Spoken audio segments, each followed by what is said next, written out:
I'm Keith Hudson.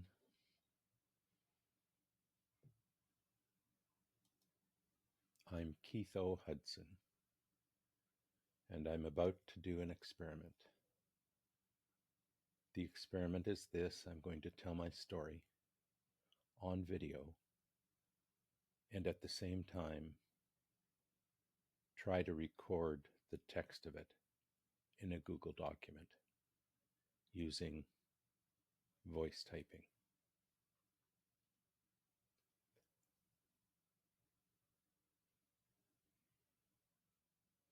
I was born in January 1956 in Edmonton, Alberta, Canada, period.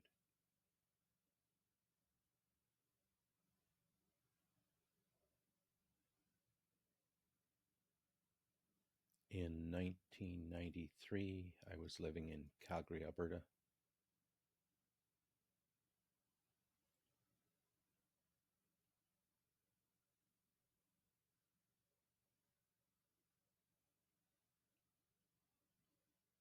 Running my own law practice,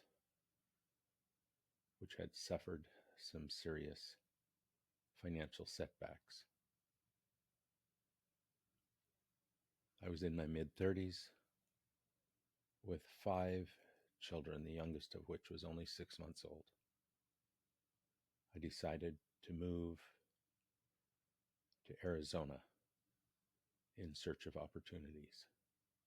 I had a cousin who was living in Arizona, teaching aviation law in the engineering department at Arizona State University. His family lived in Prescott, Arizona, a 2 or 3 hour drive from Tempe, where ASU was located, period. He maintained a 2-bedroom apartment near the university in order that his children could go to university there because of the drastically reduced tuition that they received as a result of him being a professor there.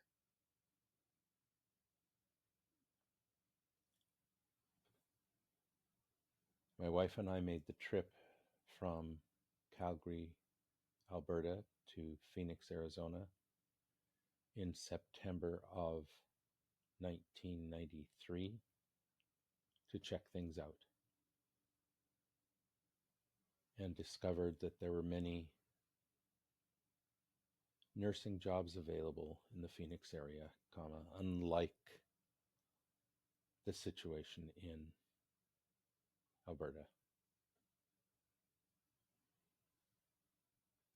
As a result, we made a decision to move to the Phoenix area and crossed the border on January 3rd or 4th, 1994. I had discovered I was an American born abroad, and I had been able to obtain a U.S. passport, which entitled my wife with a letter offering her employment in Phoenix to accompany me on a free trade visa. Our children came with us as B2 visitors attached to her free trade visa.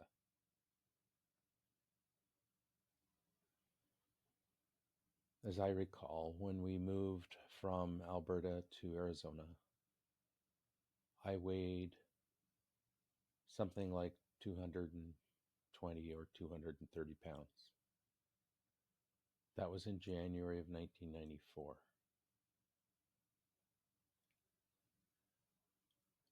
We were able to settle in Scottsdale for a year and then moved to Mesa. It was while I was in Mesa that I learned that I was diabetic.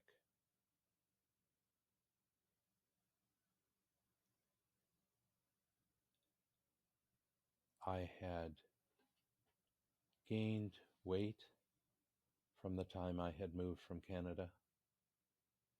I believe it was in part because in Canada we dealt with a lot of cold, but I kept eating the way I was used to eating in Canada, even though we didn't have to deal with cold in Arizona, and so I started gaining weight.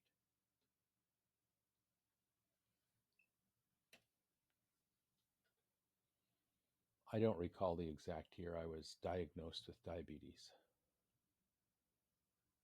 I was going to the medical offices of Dr. Stephen Thomas,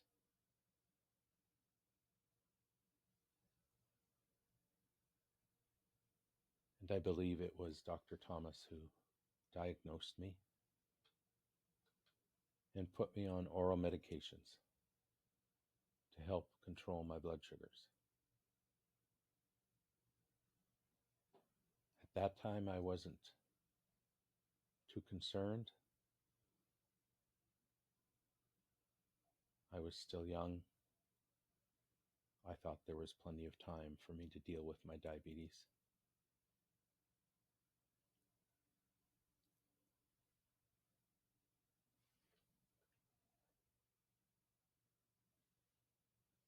In Calgary, where we lived before moving to Arizona, we had known a young lady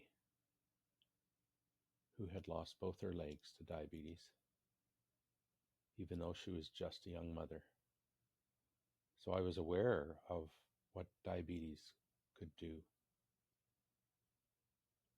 She ended up dying at a young age. I don't recall whether it was before we moved from Calgary or after. Notwithstanding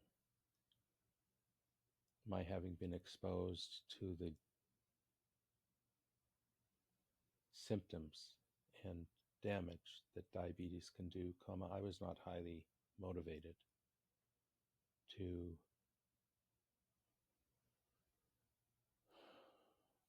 take steps to deal with my diabetes.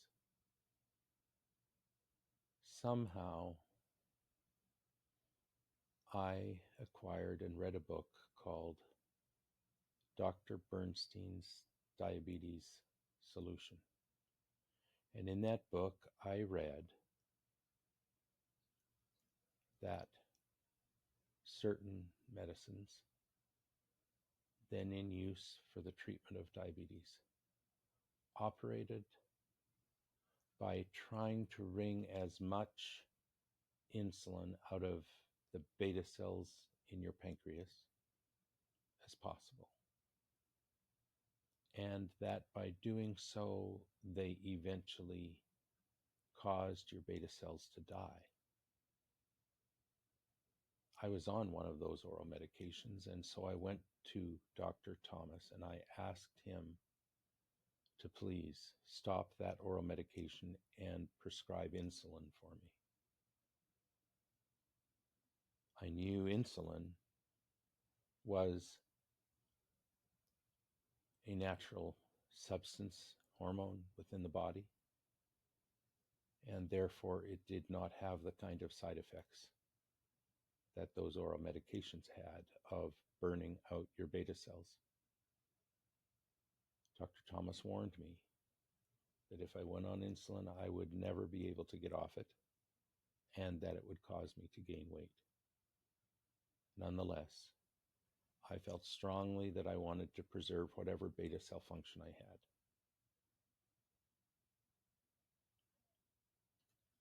I don't remember exactly when I started using insulin. It was likely in 2000, 2001, maybe 2002. Flash forward a few years, and I had gained weight till at my highest weight, I weighed 311 pounds. I had trouble bending over to do up my shoes. I favored slip-ons over shoes with shoelaces. Sometime around then, this might have been 2010, 2012, 2015, I don't remember exactly. My son Taylor, who himself was struggling with obesity, told me of a book called Presto, How I Lost 100 Pounds. Sorry, Presto, How I Made 100 Pounds Disappear, and Other Magical Tales, written by Penn Jillette of Penn and Teller, the duo of magicians.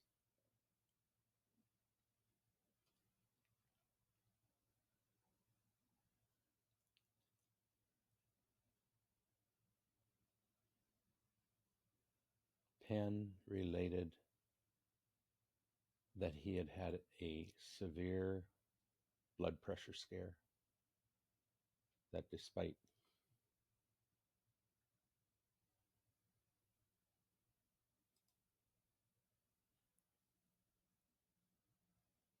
having, despite being on 5 blood pressure medications, his blood pressure was still sky high in the upper 100s, approaching 200. And that his doctor told him that unless he did something to get his blood pressure down, he would die young and not be able to see his children grow up. And so he reached out to a friend of his who had studied obesity and weight loss, Ray Cronice, and asked for help. Ray promised to help him lose weight so that he could improve his blood pressure on 2 conditions. Number 1, he would do exactly what Ray told him without question. And number 2, he would not tell anyone what he was doing. Penn and a friend entered into that agreement with Ray Cronice, and Ray coached them on adopting a plant-based, a whole plant-based diet. The initial 2 weeks of the diet, they were to eat nothing but potatoes, any kind of potatoes, as many as they wanted. They could prepare them however they wanted, provided they included the skin and the moisture. And so Penn relates how he started on that transformation, and over 90 days, eating a whole plant food diet, he lost 90 pounds to go along with the 10 pounds he had lost prior to starting the diet through willpower and caloric restriction. Penn described that because of his contrarian nature, he found Ray's diet recommendations easy to stick to. He even said that before the end of that 2 weeks of nothing but potatoes, he actually went a day or 2 without any food because he wasn't hungry at all. Things I have studied since, written by Dr. Joel Furman, suggest that what we usually think of as hunger might actually not be hunger, but our gut biome, our gut bacteria who have become addicted to sugar, crying out for their fix. So I decided, I think it was about in 2017 or 2018, that I would try that diet. And at that time, if I recall correctly, I was using about 150 units of insulin a day. In the first 3 days of eating nothing but potatoes, now remember, this is nothing but potatoes. no butter, no salt, no pepper, nothing. In the first 3 days, my blood pressure came down significantly. I was checking it every morning, and my insulin use dropped by 50%. I was thrilled, but I was a little stupid, and I didn't keep checking my blood pressure every day. 10 days into the potato fast, as I call it, I started having visual effects. I have since come to hear those effects referred to as visual migraine or optical migraine.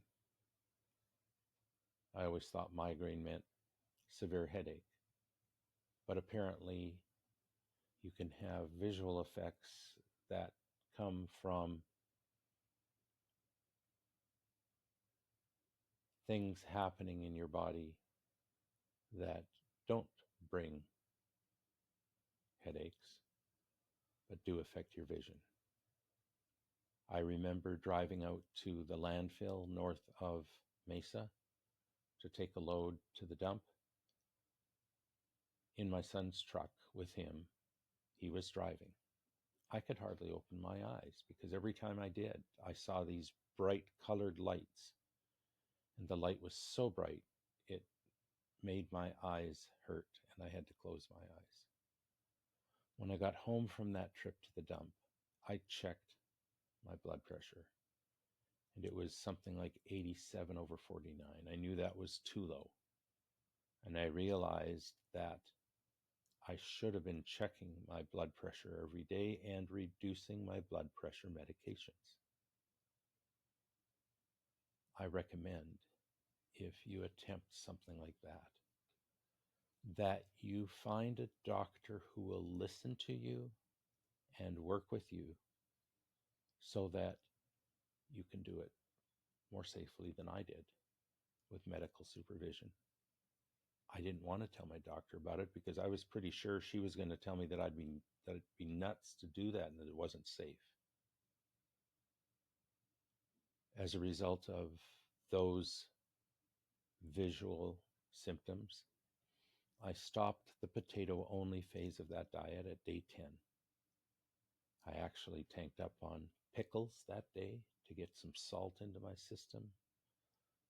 Within a couple of hours, those visual effects went away. Within the first 2 or 3 weeks of that diet, I had lost significant weight. Somewhere in there, maybe at 30 days, maybe at 45 days, I went back to my family doctor, and I had reduced my blood pressure medications voluntarily myself from 40 milligrams of lisinopril a day to 10 milligrams of lisinopril a day. My blood pressure was good. All of my blood markers were good. And she agreed that while she probably would have told me not to follow that diet, that it had in fact been beneficial to me.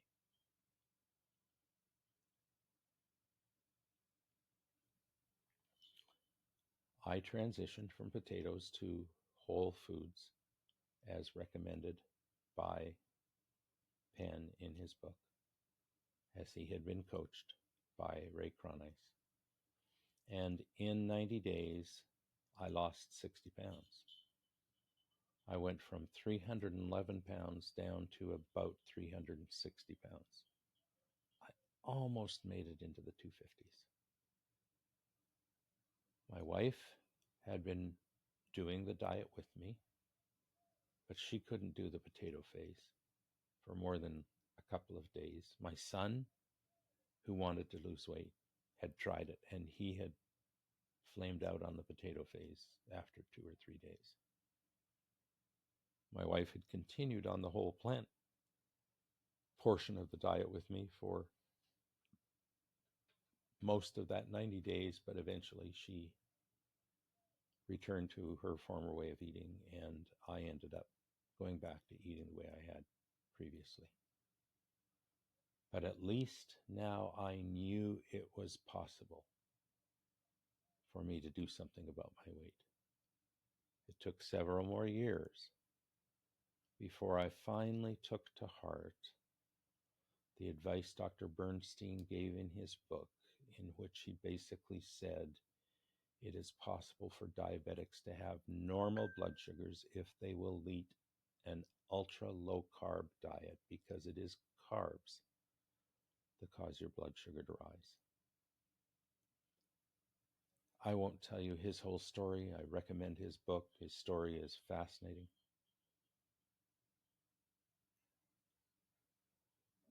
But I decided that I was going to try eating an ultra low carb diet. Now, bear in mind, when I had been diagnosed by Dr. Thomas with diabetes, he had recommended that I get diabetic counseling, and I had gone to see a dietitian at what was then the Mesa General Hospital. It's now been converted into some other use, that particular building. But I remember the dietitian telling me that because I was diabetic, I should have 30 grams of carbs every morning within 2 hours of waking up, and 30 grams of carbs at every meal. Later, I read a book called The Rosedale Diet by a Dr. Rosedale, and he made the statement that if you follow the recommendations of the American Diabetic Association, it will kill you.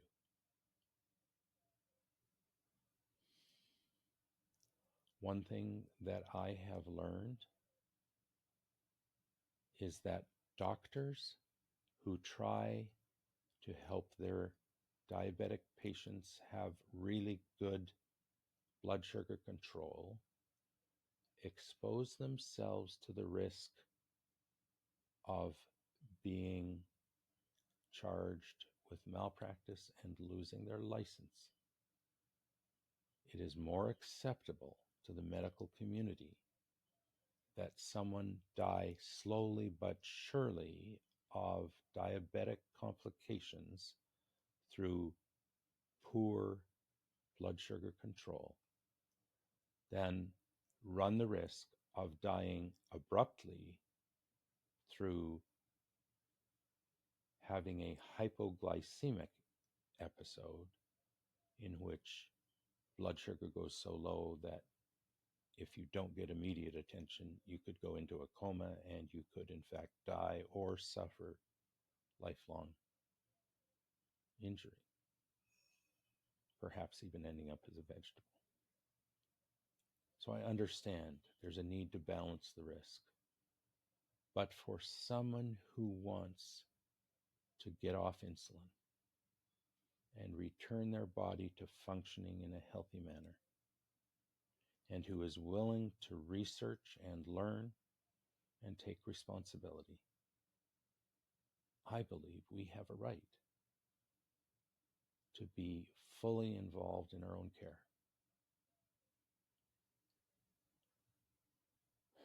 When I decided that I was going to really take charge of my own care, I set a goal to reach an A1C of 5.7. My A1C had been in the range of 6.7 to 7.0. That would qualify as an acceptable range for a diabetic under AMA guidelines, ADA guidelines.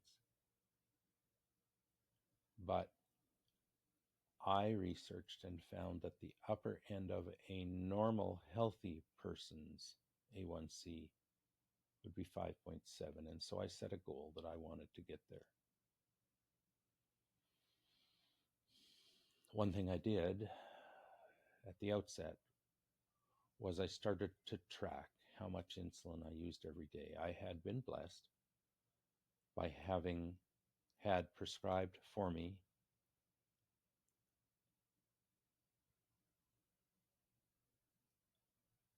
a Dexcom G6 continuous glucose monitor. I had tried a free Libra monitor at one time and did not enjoy it. The first sensor I put on of the free Libra, you put them on the back of your arm, I knocked off within a day, just leaving my bedroom and brushing against the door jamb. I wasn't impressed. And so later, when I tried the Dexcom G6, which I put on my abdomen, I found it much more suited to my lifestyle.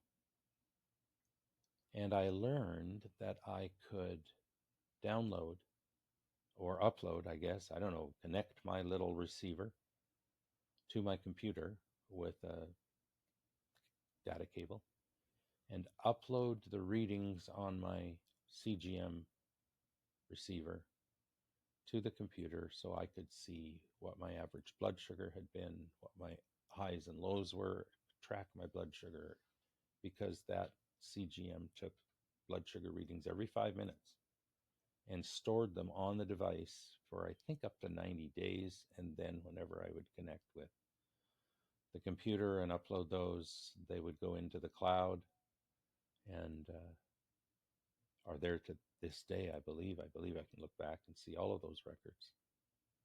In any event, I started tracking that. I even built a little app in SharePoint, which is a rapid website development platform used by many large companies, and it was the kind of work that I did day to day, was building SharePoint sites. I built myself personally a little SharePoint app that I could access on my phone to record every time I took insulin and how much I took, what my blood sugar was. Eventually, I updated that app so that it was much more sophisticated, and I actually tracked my sensitivity factor so that at different times of the day, I knew I needed to use a different calculation of how much insulin I needed to control my blood sugar. Well, I eventually reached a A1C of 5.7. I had, by that time, changed doctors a couple of times. Both the doctors that I had gone to after Dr. Thomas had been very encouraging of me taking charge of my own health. And Dr. Jewell, who was my doctor at the time I was using that advanced app to track my insulin use, I would show her printouts of what my average blood sugar was, my highs and my lows, and tell her what I was doing. And she said, keep doing what you're doing. I had the data to show her that let her know I understood what I was doing. I only think I had 2 incidents in a period of about 10 years when I had a serious challenge with low blood sugar. In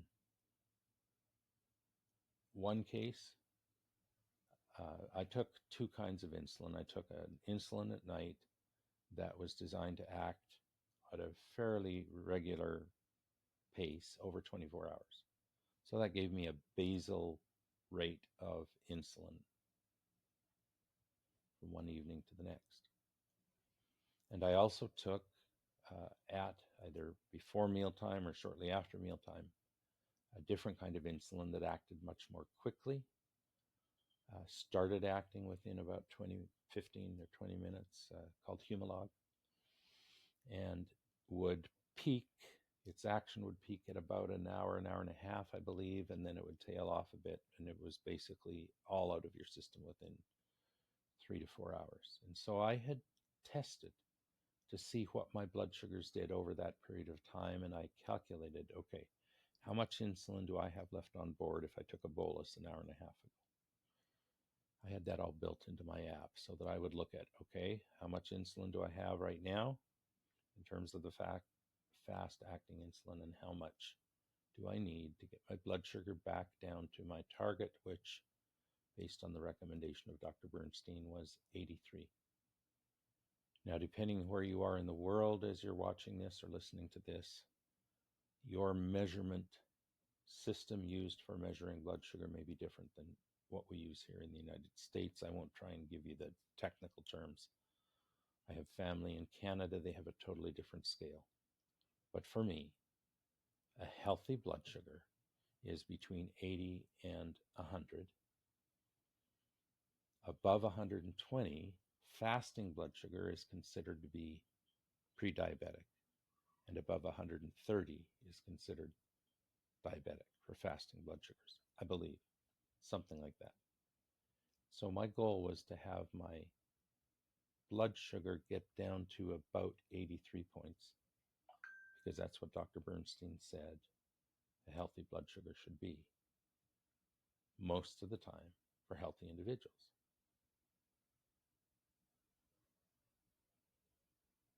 I was at a point where I was using 100 units of long-acting insulin every day when I was taking it in the morning. And over the daytime, based on where my blood sugar was and what I ate, about another 100 units of short-acting insulin. So I had both those insulins. I kept them close to my bed. And one morning, Monday morning, as I finished giving myself the injection of 100 units of insulin, thinking it was the long-acting insulin, I realized I had given myself 100 units of Humalog instead of 100 units of Lantus. And that meant that my blood sugar was now going to plummet. And so I called in sick to work, and I spent the morning checking my blood sugar about every 15 minutes with a glucometer and drinking full sugar soda, eating anything I had that had sugar in it, in order to make sure that I didn't bottom out and cause problems. And I got through that. A little bit scary, but I understood what was going on, and I realized it in time to be able to do something about it. I had another incident a few years later. I don't remember the details, except that I know my blood sugar went down into the 40s. And or thereabouts, maybe it was in the 60s when I noticed I was going low. I don't know if I'd made a mistake on which insulin I took. I think that was what happened that time as well. And in this case, I had my wife use a glucagon gun to put an immediate injection of blood glucose into my body. And I called 911, and the paramedics came, took me to emergency. By the time I got to emerge, they had given me some more shots of something to raise my blood sugar. I didn't lose consciousness. I was aware, and I got a clean bill of health from the emergency room and was able to go home. But it was a bit of a scare, and if I had not been as knowledgeable about blood sugar and insulin and how to check what was going on, and had made prior arrangements with my wife so that she knew what to do in terms of using that glucagon gun, it could have turned out very badly. So let's flash forward to sometime early in 2023, and I had read of a company called Virta, VIRTA.com, who coaches diabetics on how to eat a high nutrition, low carb, ketogenic diet, and coach them through that and help them reduce their insulin use and even get off meds and get off insulin in many cases. They had an 83% success rate in helping people succeed on that journey that they had very carefully documented in clinical studies. I had read about them a year or two earlier. Their main objective was to become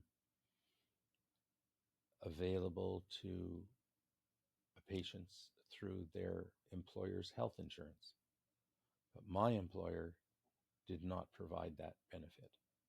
My employer used a different service, the name of it I will not mention, that supposedly gave me free test strips to test my blood sugar.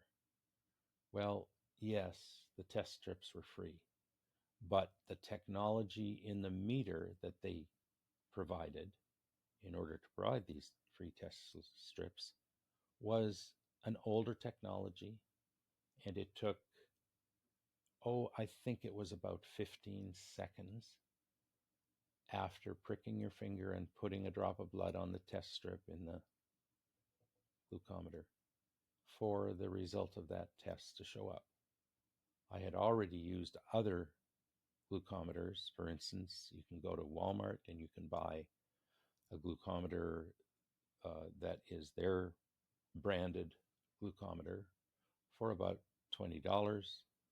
The strips are much more affordable than some of the brand name strips that you might be prescribed by your doctor. And those more modern glucometers would give results in 4 to 5 seconds. In addition, the glucometer that I had received through this program through my employer's insurance asked a bunch of questions. It was really a pain in the neck to enter your blood sugar readings, and it was really aimed at people that knew nothing about managing their own blood sugar. At least that was my opinion, and I ended up instead using a different glucometer that was much more user-friendly for me, even though I was now paying out of my pocket for the test strips, but they were reasonably affordable. I learned some other things along the way. My original doctor had told me that I should never use a needle twice. I should never use a lancet to prick my finger more than once. I did my own research to ask about that because that would have cost me hundreds or thousands of dollars a year, even though I had good health insurance. And in fact, I found a study in which, let me back up. I'm getting off track a little bit. Actually, I'd been told that I should, whenever I gave myself insulin, I should make sure that I swabbed the skin with alcohol where I was going to give the injection, let that alcohol dry, and then give myself the injection. That meant if I was at a restaurant and I was about to have a meal and needed to take insulin, that I needed to go into the restroom, get undressed, do all of that, go back to the table. Very intrusive in terms of ordinary life. And so I started giving myself injections through my shirt. And when someone challenged me about that, I did some more research. And I found a study in which someone decided that they were going to look at whether giving yourself your insulin injections through clothing was bad. And they thought it would be. They thought they would find that it caused infections or that it caused other side effects. And after studying over 80,000 injections through clothing, they didn't find a single incident of a negative effect from that. That simplified my management of my diabetes enormously. Now, when I realized, oops, I'm about to eat, this big meal at a restaurant, I think I'm about to eat 60 grams of carbs. Based on that, I need, maybe my sensitivity was, or my carb factor was 3 to 1. I need 20 units of insulin. well, I could simply quietly under the table draw up my insulin and give it to myself. And it was much, much simpler for me to work at getting good blood sugar control. So back to Virta. I'd read about Virta. I'd hoped my company might add that to their health benefits, and they had not done that.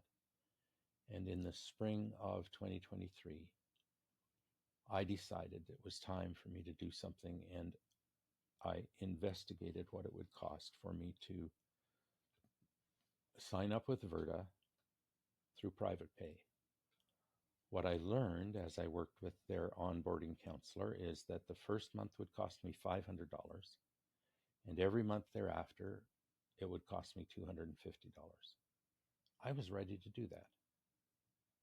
But I did ask, what do I get? Why is it $500 for the first month? And they said, well, we give you a food scale, we give you recipe books, recipes, and we give you a ketone monitor that you can blow into, and it tells you what your ketones are.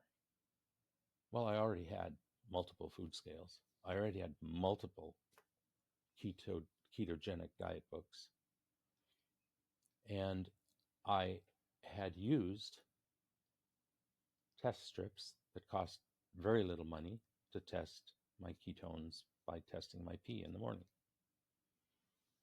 And so it didn't seem to me that it made sense for me to spend $250 extra the first month just to get those things. The value wasn't there.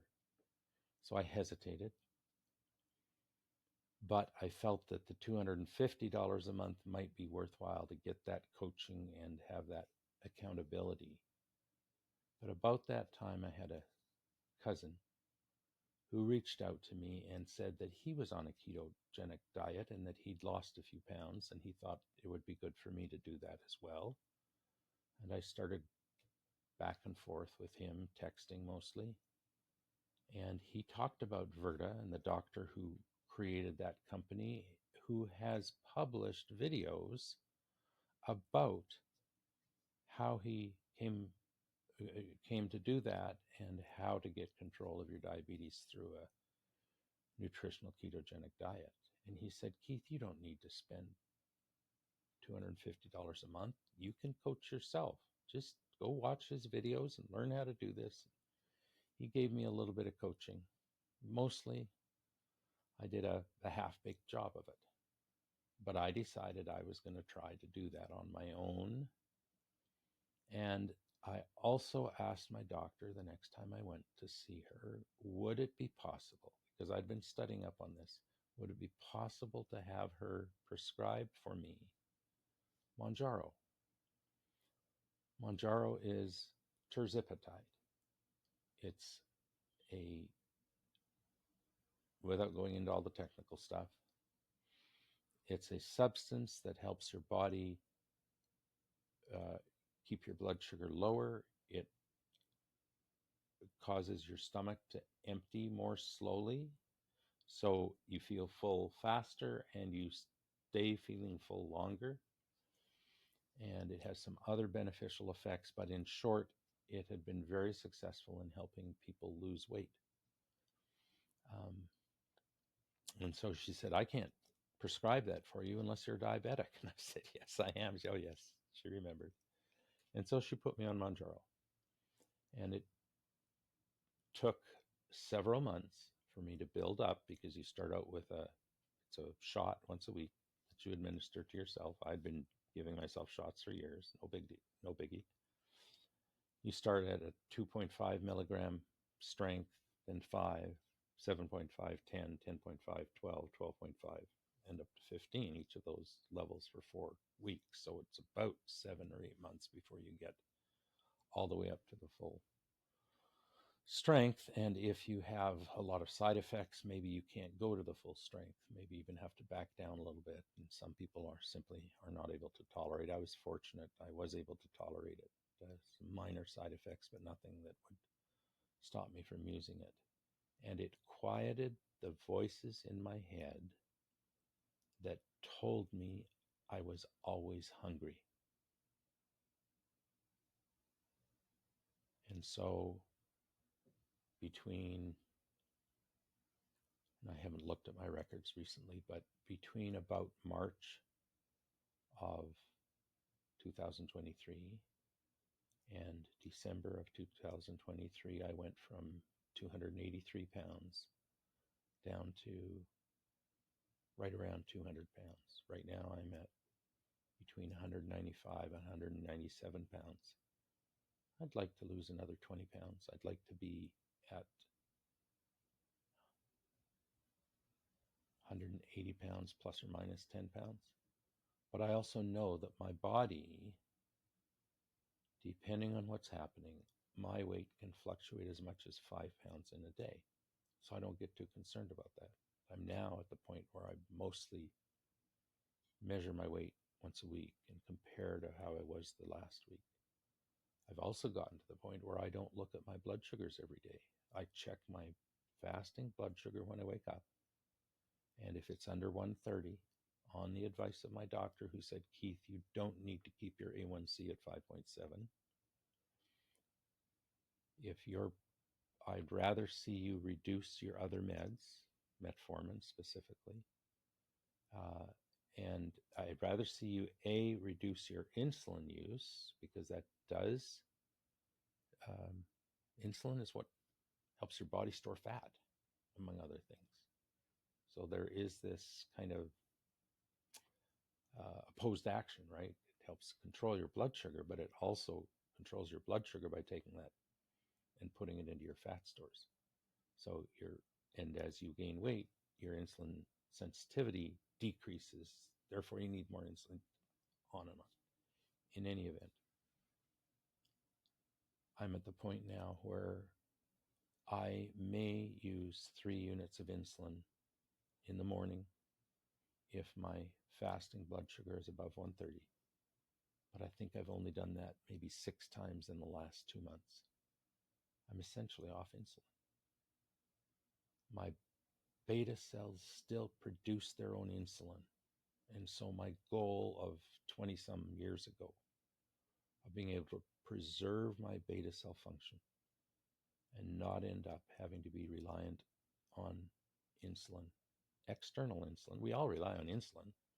We either get it from our pancreas or we get it externally. But my goal of not being reliant on external insulin for the rest of my life has been achieved. I have to keep doing what I'm doing if I'm going to stay there. But I no longer have a desire to eat carbs because I'd rather have the health benefits of not eating carbs. Now, I'm going to be honest with you. I'm kind of a lazy dieter, if you will. I don't like counting carbs, having to weigh things out and look them up and blah, blah, blah, blah. And so I have learned which foods are low in carbs, which foods are okay for me but may have a few more carbs. And frankly, I cheat probably more than I should. Nuts are very good for you, but they do have carbs. So pistachios, cashews, peanuts, which aren't really nuts, they're legumes, but you know what I'm getting at. I go through phases where I may be eating a whole package of, a $10 package of shelled pistachios in a day. That's probably not helping me lose weight, but at least it's not raising my blood sugar in a significant way. And so the time will come when I decide to be a little more disciplined about that, and I'll get even more careful about that. So why am I telling you all this? I'm telling you this because I have learned for myself that by taking responsibility for my health, reading, researching, I have become as knowledgeable and probably more knowledgeable than most, if not all, of my doctors. At one time, I went to an endocrinologist. Those are doctors that specializes in diseases of the blood. Typically, when someone is diabetic, they're referred to an endocrinologist to be treated by the endocrinologist. And I wanted to use an older insulin that had an 8-hour action. It's called NPH. In order to reduce the dawn effect that I have. If you're a diabetic and you've studied this and you have the dawn effect, you know about it. If you don't, and you find that even though your blood sugars were really good at night, that when you get up in the morning, they're back up high again, even though you ate nothing all night, you may have the dawn effect. Not all diabetics have it. But I wanted to use an older insulin that had an 8-hour action to control my dawn effect. And when I asked my endocrinologist to prescribe that for me, because I believed I needed a prescription from my doctor to get insulin, I've learned that's not necessarily the case. She said, "Oh, we don't use those older insulins." End of discussion. She wouldn't ask me why. She wouldn't let me have a conversation with her. I never went back. I never want to go to a doctor that's going to treat me like a worm and pretend that they know everything and I know nothing. Sorry, I'm getting a little passionate about that. So what I did do is I went to my local Walmart, and I think I went to my family doctor and asked her for a prescription for NPH. Took that prescription to Walmart to buy NPH, and they told me I didn't even need a prescription. NPH, regular insulin, and the 70-30 mix of NPH and regular insulin. Those are the older insulins that have been in use for 30 or 40 years. And they don't require a prescription, at least in the United States. And Walmart sells them for less than $25 a vial. In the 10-ish years I've been buying those from Walmart, they haven't gone up. I've been amazed. Their brand name is Novolin, Novolin. I checked out the cost of Novolin at one of the big box warehouse stores, and it was $100 a vial. Like, why would I pay $100 a vial when I could go buy it at Walmart for $25 a vial? As you listen or watch or read this, it may be that some of the pharmaceutical companies have now capped their insulin prices. I know I saw something recently that I think it was Eli Lilly had said they were going to reduce their insulin prices to cap them at $35 a month for patients, whether they had insurance or not. I don't know the details of that. I do know that for a period of time I had no prescription coverage, and I was afraid I was going to bankrupt me because a vial of insulin at that time of my Humalog that I was using, the retail price when I would get it from the pharmacy showed me $425 a vial. And I was using something like 9 vials of that a month. Or was it 9 in 3 months? I don't remember. Whichever way, it would have been horribly expensive. And so for 6 months, somehow it was about this time I discovered that I could get these other insulins without a prescription from Walmart. And so I used NPH 3 times a day to get my basal dose of insulin. And I used Novolin R for quick acting. Now it takes a little longer to start acting than the more modern insulins like Humalog, and it acts a little longer. So it starts at about 20 minutes instead of 10 or 15 minutes, and then it lasts for about 4 hours instead of about 3 hours. But it came very close, and it allowed me to do what I needed to do.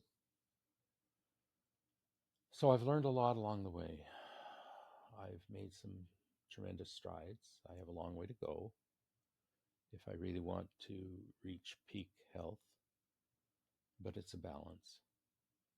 So I'm hoping that somehow I can be of help to someone who wants to take control of their diabetes, who might be able to learn from my story.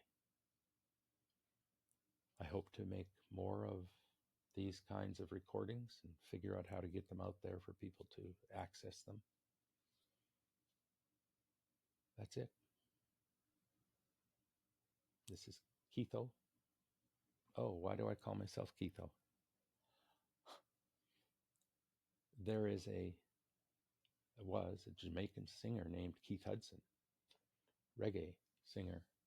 I think he died in the 80s or 90s, but a lot of his songs are on the internet. And so if you search Keith Hudson, that's mostly who you're going to find. And so I decided if one way to try and get this out is to post things on YouTube. I can do that for free, but it might be easier to find, for people to find me if they search for Keith O. Hudson instead of Keith Hudson. My middle name is Oviet. It was my mother's maiden name, English name. And so my name is, my middle initial is O, but my cousin who encouraged me to go on the ketogenic diet has been a big cheerleader for me. His middle name is also Oviet. And so we fondly call each other, he calls me Keitho and I call him Lamaro. So now I'm Keitho to the world, I guess. And I'll wear it loud and proud. Thanks for listening.